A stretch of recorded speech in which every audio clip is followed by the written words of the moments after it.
Ahí está, ¿no? Ujú. Bueno, se nos había cortado, pero vuelvo a compartir pantalla y retomo de donde había dejado. Después subimos los dos pedacitos de la clase. Ahí voy de vuelta, ¿eh? Esperen que saco esto de acá. Estaba acá. ¿Se ve ahí? ¿Se ve, Laura? ¿Sí? Bien. Sí. Bueno, les decía entonces, por un lado el concepto de hiperrealidad, reténganlo, recupérenlo, porque está bueno y que habla de esta, a esta altura, especie de sensación, ¿no? De que además de nuestra realidad, hay una segunda realidad, dice acaso, incluso con más fuerza que la verdadera. Y ahí recupera dos conceptos.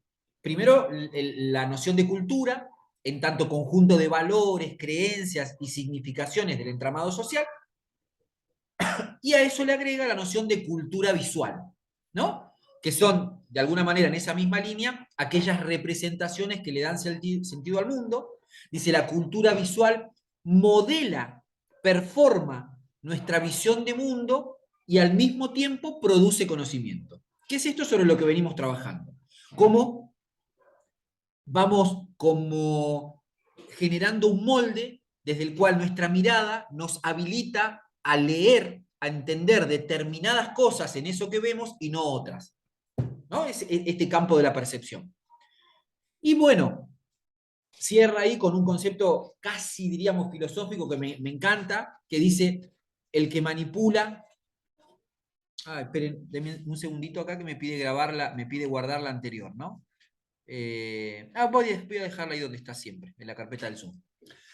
Y cierra con esta noción. Dice, el que manipula la cultura visual, manipula las formas de ver la sociedad.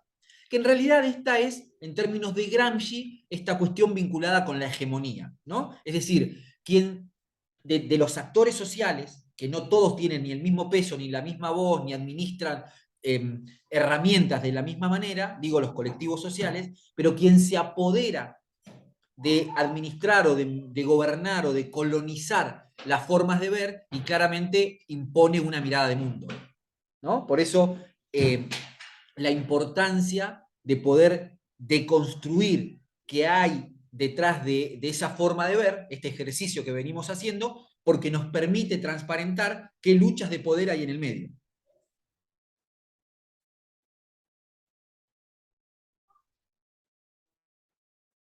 Cuando ella habla de hiperrealidad, también habla de que asistimos a un momento histórico, en general en las sociedades occidentales capitalistas, donde se da una sobrevaloración de algunos principios estéticos.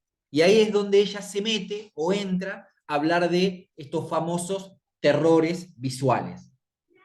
Yo los había separado, está muy bueno porque ella los pone hasta de manera visual, los organiza, ¿no? Y dice, por ejemplo, cuando hablamos de terrores visuales, ¿no? Dice los terrores del cuerpo.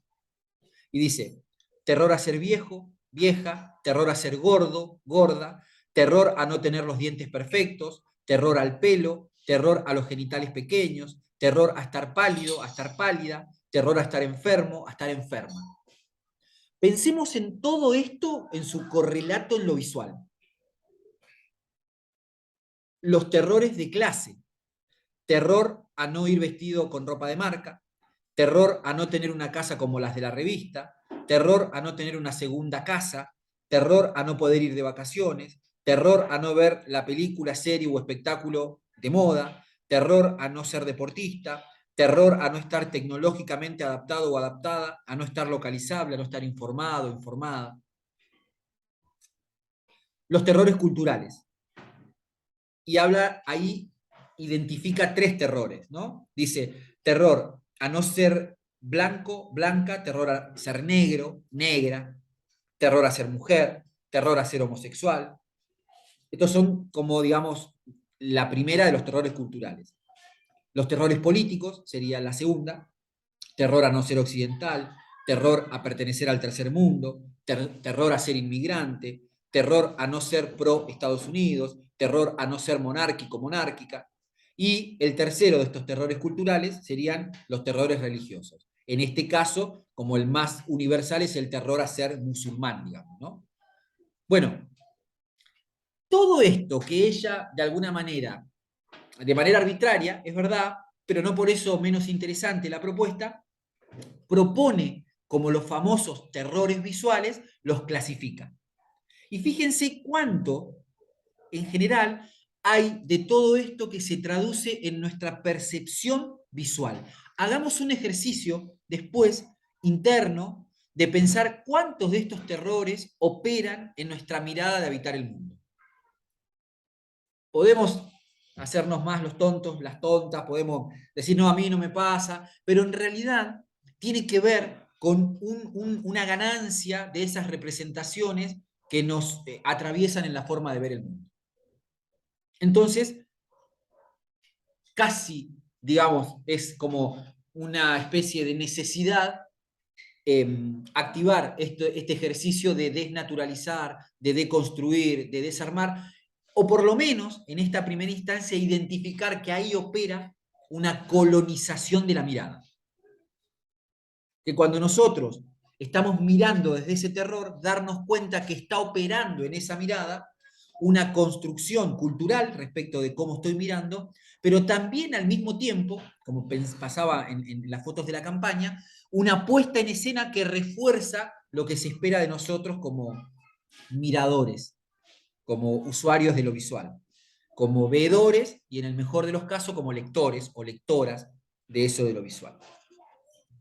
Bueno, y el texto que está ahí, que lo cité, es el de María Laura Caso. Esto no son las Torres Gemelas, que era un poco eso que les decía. Es breve la presentación, nos llevó unos 20 minutos y demás, y es más una hoja de ruta que les va a ayudar a la comprensión del texto. Yo creo que la lectura de Acaso es muy amigable, es muy piola, comparándola, por ejemplo, con el texto de Raúl Díaz, que es un poco más abstracto, más ario y demás, y no debería representarles mucha dificultad la lectura del texto. En este caso, la introducción y el capítulo 1 es lo que les proponemos, pero sí reparen, no en una lectura narrativa, digamos, sino en una lectura conceptual. El principio de hiperrealidad, el concepto de terrores visuales, el concepto de cultura visual. Fíjense que hay en esos textos recuperable para armar una hermosa red 3 o 4 conceptos que es importante que los marquen, que los señalen, que los subrayen, que los resalten, que los desagreguen y los estudien desde ahí. Sí, y además porque se cruzan mucho con el resto de los textos, ¿no? Y los conceptos que ya recorrimos en el resto de los textos. Totalmente. Voy a dejar de compartir. Es real lo que dice Laura. Fíjense que habla del el efecto realidad, habla de representación. Hay como. Por eso nos pareció bueno cuando charlábamos con Laura la semana pasada, porque es una especie de cierre perfecto de estas cosas que veníamos charlando.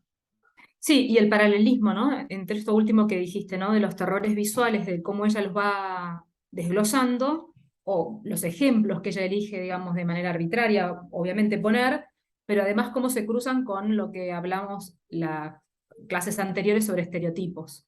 Porque aparecen pueblos originarios, aparece un montón de cosas, ¿no?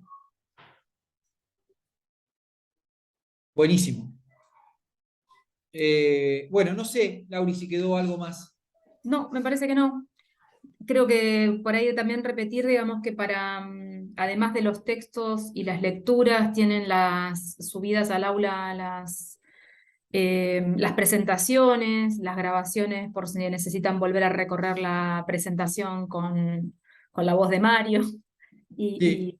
y la explicación, y eso me parece que también por ahí los ayuda a generar sobre todo esto, ¿no? Las conexiones entre los textos y los conceptos, que es lo más importante, ¿no? Porque la idea no es memorizar los textos, sino justamente comprenderlos y también generar esta, ¿no? Alfabetización de la mirada respecto de nuestra profesión.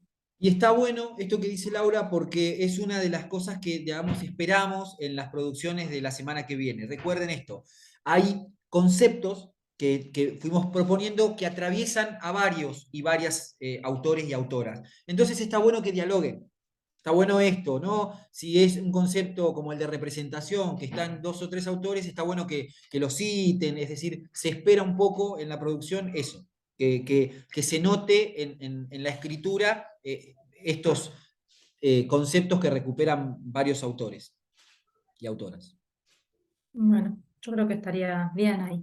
Bueno, entonces voy a dejar de grabar, pero antes repaso lo que dijimos al principio. Nos encontramos el martes 27, 14:30, ahí, simplemente para abrir el parcial y compartir. Recuerden que no va a ser ese justo un momento de sacar dudas conceptuales, ¿no? Lo vamos a subir hoy, bueno, tienen las clases y demás, nos pueden escribir y demás, traten de hacerlo durante la semana, el fin de semana, lunes y demás, si surge alguna duda puntual.